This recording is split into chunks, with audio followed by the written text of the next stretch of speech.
খবর শুনছেন Nandigram news TV YouTube channel থেকে। আজ মঙ্গলবার ৩ তারিখ। জানাবো আজকের বাছাই করা 10টি তাজা খবর। শুরুতেই হেডলাইন্স। 15 দিন টানা জেরা, অবশেষে সিবিআইয়ের হাতে গ্রেপ্তার সন্দীপ ঘোষ। চিকিৎসকের দেহ রক্তে মাখামাখি ছিল, তাকে ফাঁসানো হচ্ছে, দাবি সঞ্জয় রায়ের। মা বোনেদের বিকৃত ছবি বাড়ির দেওয়ালে টাঙাবো, আরজি করে ইস্যুতে মারাত্মক হুমকি তৃণমূল নেতার। ওর দলনেত্রী মমতা বন্দ্যোপাধ্যায়ের নির্দেশ মেনে ফোঁস করছেন টিএমসি নেতাকে বিধে পোস্ট শুভেন্দুর। নির্যাতিতার জন্য শোক প্রস্তাবে আপত্তি স্পিকারের। শুভেন্দু বললেন, খুন তো করেছে রাজ্য। 9ই আগস্ট সকাল হতেই আবার হলে গিয়েছিল সঞ্জয়। কেন? ভাবাচ্ছে সিবিআইকে। এই বাংলাই দেখতে চেয়েছিলাম। আরজিকর ইস্যুতে মুখ খুলেই বোমা ফাটালেন মিঠুন চক্রবর্তী। অপরাজিতা নাম দিয়েই বিধানসভায় ধর্ষণ বিরোধী বিল আনছে রাজ্য। উগ্রপন্থার দাপট বাংলাদেশে, হিন্দু শিক্ষকদের বাধ্য করা হচ্ছে ইস্তফা দিতে, শিকার বহু। প্যারিসে ফের ভারতের জয় জয়কার। প্যারা অলিম্পিক্স ব্যাডমিন্টনে সোনা জয় নীতিশের। প্রতিদিন নিয়মিত খবর শুনতে চ্যানেলটি সাবস্ক্রাইব করুন। আসছি বিস্তারিত খবরে। সিবিআইয়ের হাতে গ্রেপ্তার আরজি করের প্রাক্তন অধ্যক্ষ সন্দীপ ঘোষ। আর্থিক দুর্নীতি মামলায় ধৃত তিনি। সোমবার সকাল থেকে টানা জিজ্ঞাসাবাদ করা হয় আরজি করের প্রাক্তন অধ্যক্ষকে। তাতে একাধিক অসঙ্গতি মেলে বলে সূত্রের খবর। এরপরেই আচমকা সন্দীপকে সঙ্গে নিয়ে বেরিয়ে পড়েন সিবিআই কর্তারা। অবশেষে গ্রেপ্তার করা হলো আরজিকর হাসপাতালের প্রাক্তন অধ্যক্ষ সন্দীপ ঘোষকে। গত 16ই আগস্ট থেকে টানা 15 দিন সিবিআই জেরার মুখোমুখি হতে হয়েছিল সন্দীপকে। গত শনি এবং রবিবার শুধু তাকে জেরা করা হয়নি, সোমবার আবার তাকে তলব করা হয় সিজিও কমপ্লেক্সে। সন্ধ্যায় সেখান থেকে বার করে সিবিআই অফিসাররা সন্দীপকে নিয়ে যান নিজাম প্যালেসে। তারপরেই কেন্দ্রীয় তদন্তকারী সংস্থার তরফে জানানো হয় গ্রেপ্তার করা হয়েছে তাকে। গত 9ই আগস্ট আরজি করে মহিলা চিকিৎসককে নৃশংসভাবে খুনের ঘটনার পর থেকেই তৎকালীন অধ্যক্ষ সন্দীপের ভূমিকা নিয়ে প্রশ্ন উঠতে শুরু করে নানান মহলে। গত 15ই আগস্ট তাকে প্রথমবার তলব করে সিবিআই। সেদিন হাজিরা দেননি সন্দীপ। পরদিন অবশ্য রাস্তা থেকে সোজা সিবিআই এর গাড়িতে ওঠেন তিনি। তাকে নিয়ে যাওয়া হয় সিজিও কমপ্লেক্সে সিবিআই এর দপ্তরে। তারপর থেকে 24শে আগস্ট পর্যন্ত টানা 14 দিন তাকে তলব করা হয় সিজিওতে। দৈনিক 10 থেকে 14 ঘন্টা পর্যন্ত সিবিআই দপ্তরে থাকতে হয়েছিল সন্দীপকে। আরজি করের চিকিৎসককে ধর্ষণ এবং খুন কাণ্ডে এবার বিস্ফোরক দাবি অভিযুক্ত সঞ্জয় রায়ের। সিবিআই সূত্রে খবর, সঞ্জয় রায় তার আইনজীবী কবিতা সরকারকে জানিয়েছে, সে যখন চিকিৎসককে দেখে সেই সময় তার দেহ রক্তে মাখামাখি অবস্থায় ছিল। সে কিছুই করেনি, তাকে ফাঁসানো হচ্ছে বলেও আইনজীবীর কাছে দাবি করেছে সঞ্জয়। একটি সর্বভারতীয় সংবাদ মাধ্যমের খবর অনুযায়ী পলিগ্রাফ পরীক্ষার সময়ও সঞ্জয় রায় যে নির্দোষ তা প্রমাণ করে। সঞ্জয় রায়কে 10টি প্রশ্ন জিজ্ঞাসা করা হয়, যার মধ্যে চিকিৎসককে খুনের অভিযোগের পরে সে কি করে তা সিবিআইকে জানিয়েছে সে। এমনকি সঞ্জয় ওই চিকিৎসককে 9ই আগস্ট রাতে খুন করেনি বলে সিবিআই এর সামনে দাবি করে, যদিও এই দাবির সত্যতা যাচাই করা হয়নি। রিপোর্ট অনুযায়ী পলিগ্রাফ টেস্টের সময় সঞ্জয় রায় দাবি করে 9ই আগস্ট রাতে সে যখন হাসপাতালের সেমিনার রুমে ঢোকে সেই সময় ওই চিকিৎসক তরুণী অজ্ঞান অবস্থায় সেখানে পড়েছিলেন। পাশাপাশি 9ই আগস্ট রাতে ওই চিকিৎসক তরুণীকে রক্তাক্ত অবস্থায় দেখতে পায় সঞ্জয়, যা দেখে সে ভয় পেয়ে যায় এবং এক দৌড়ে সেমিনার রুম থেকে বেরিয়ে যায় বলে পলিগ্রাফ টেস্টে দাবি করেছে সঞ্জয় রায় নামের ওই সিভিক ভলেন্টিয়ার। এমনকি ওই চিকিৎসক তরুণীকে সে চিনত না, তাকে ফাঁসানো হচ্ছে বলেও সঞ্জয় দাবি করেছে বলে খবর। সঞ্জয়ের আরও দাবি, এই ঘটনার পর সে পুলিশকে কিছু জানায়নি ভয়। প্রিয় দর্শক, আমাদের খবরগুলি আপনাদের ভালো লাগলে অবশ্যই লাইক করে দেবেন, এতে আমরা আরও উৎসাহ পাবো। আরজিকর কাণ্ডের প্রতিবাদে প্রায় প্রতিদিন রাজ্যের কোনায় কোনায় মিছিল, আন্দোলন, বিক্ষোভ কর্মসূচি জারি রয়েছে। দিকে দিকে আরও চড়া হচ্ছে প্রতিবাদের স্বর। ঠিক এই আবহে এবার আরজিকর কাণ্ডের প্রতিবাদে মিছিল বিক্ষোভে অংশ নেওয়া মানুষজনদের উদ্দেশ্য করে মারাত্মক হুমকি, হুঁশিয়ারি উত্তর 24 পরগনার অশোকনগরের তৃণমূল নেতার। ঠিক কি বলেছেন ওই তৃণমূল নেতা? মমতা বন্দ্যোপাধ্যায়কে ফেসবুকে প্রতিদিন গালাগালি করা হচ্ছে।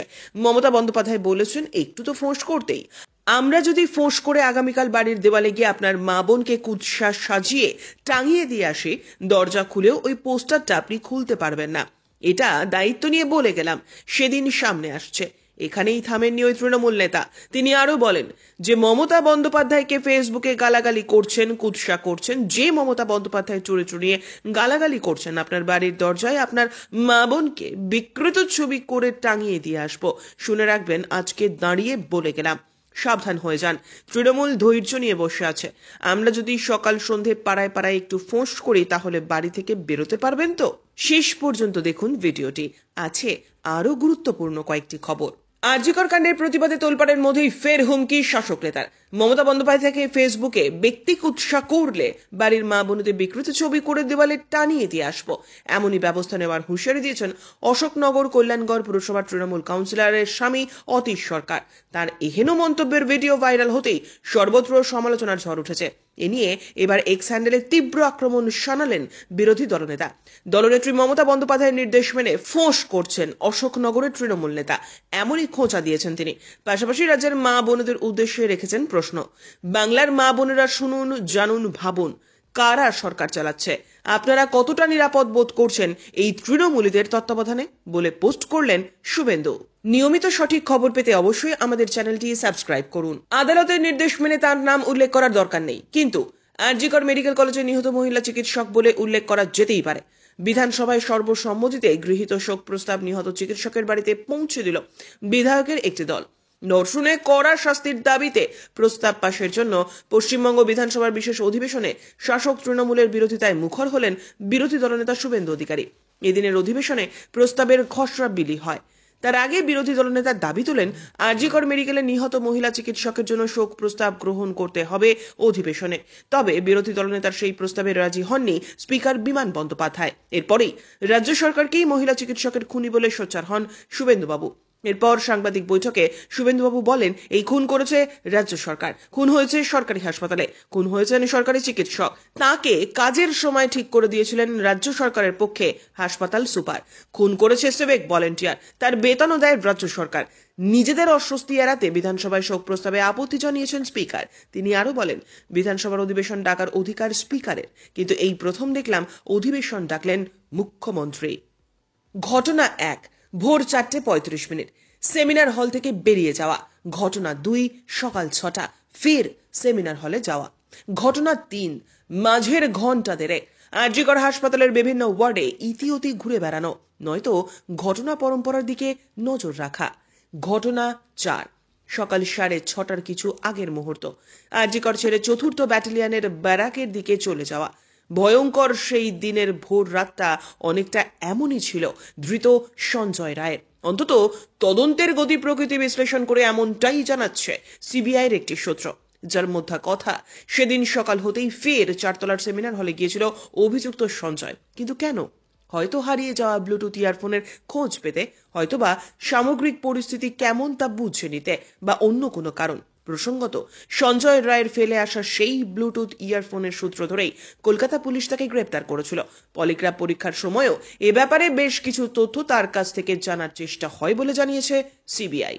আপনি কোন জেলা থেকে আমাদের ভিডিওটি দেখছেন অবশ্যই কমেন্টের মাধ্যমে জানাতে ভুলবেন না। এই বাংলাই দেখতে চেয়েছিলাম, জানালেন সিনেমার পর্দার ফাটাকেষ্ট। আরজিকর কাণ্ড নিয়ে যখন গোটা রাজ্যে ছড়িয়ে পড়েছে প্রতিবাদ, বিচার চেয়ে মহানগরীর রাজপথে চলছে মিছিল, সেই মিছিলে পা মেলাতে দেখা যাচ্ছে সাধারণ নাগরিক, মহিলা, এমনকি টেলি তারকাদেরও। আর তাতেই সকলের এখন একটাই দাবি, জাস্টিস ফর আরজিকর। এই প্রতিবাদী বাংলাকে দেখেই আজ যেন গর্বিত সিনেমার পর্দার জনপ্রিয় হয়ে ওঠা ফাটাকেষ্ট মিঠুন চক্রবর্তী। মুম্বাই থেকে এদিন শহরে বিশেষ কাজে এসে কলকাতা বিমানবন্দরে এমনটাই জানালেন এই বলিউড অভিনেতা। রাজ্যে চলা আন্দোলন প্রসঙ্গে বলতে গিয়ে এদিন মিঠুন বলেন, এই বাংলাই দেখতে চেয়েছিলাম। এই আন্দোলনের রাজনীতির ঊর্ধ্বে উঠে সবাই যেন একসঙ্গে থাকে, এবং এই বিষয়টি দেখে তিনিও খুব আনন্দিত বলে জানান।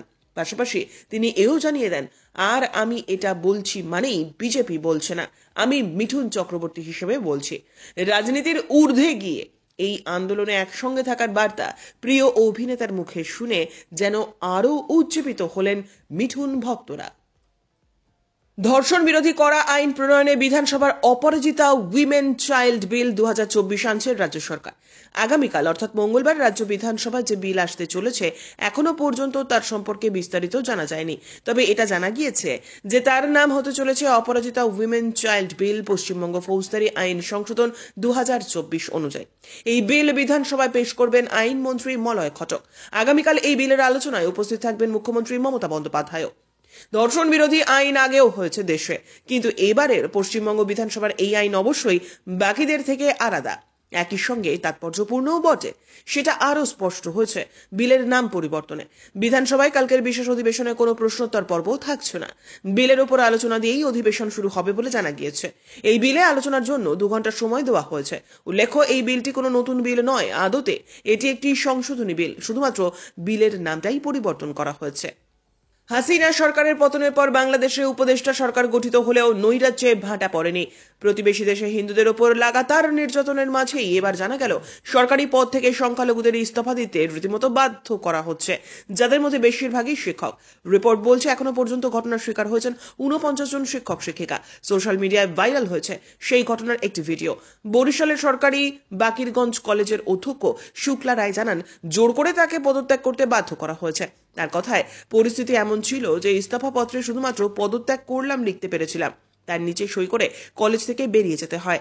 এমন ইস্তফার একাধিক ভিডিও সোশ্যাল মিডিয়ায় ভাইরাল হয়েছে, যেখানে দেখা গিয়েছে রীতিমতো শারীরিক নিগ্রহ করে শিক্ষকদের চাকরি ছাড়তে বাধ্য করা হচ্ছে। এই ধরনের ঘটনা চলাকালীন এক অধ্যাপককে হৃদরোগে আক্রান্ত হতেও দেখা যায়। প্যারালিম্পিকে সোনা জিতলেন ভারতের প্যারা শাটলার নীতেশ কুমার। SL3 ক্যাটাগরিতে সোমবার ব্রিটিশ প্যারা শাটলার ড্যানিয়েল বেথলকে হারিয়ে সোনা ঘরে তুললেন নীতেশ। ফাইনালে বেশ লড়াই হলো দুই খেলোয়াড়ের মধ্যে। ভারতের প্যারা শাটলার প্রথম গেম 21-14 জেতেন। দ্বিতীয় গেমে দারুণভাবে ফিরে আসেন বেথেল। দ্বিতীয় গেম ড্যানিয়েল বেথেল জিতে নেন 21-18-তে। তৃতীয় গেমেও দারুণ লড়াই হলো। শেষমেশ নীতেশ জিতে নেন 23-21-এ। এদিন ব্যাডমিন্টন থেকে সোনা ঘরে তোলায় ভারতের ঝুলিতে এলো দ্বিতীয় সোনা। এতক্ষণ খবর শুনছিলেন Nandigram news TV YouTube channel থেকে। খবর এখনকার মতো এ পর্যন্তই। ধন্যবাদ।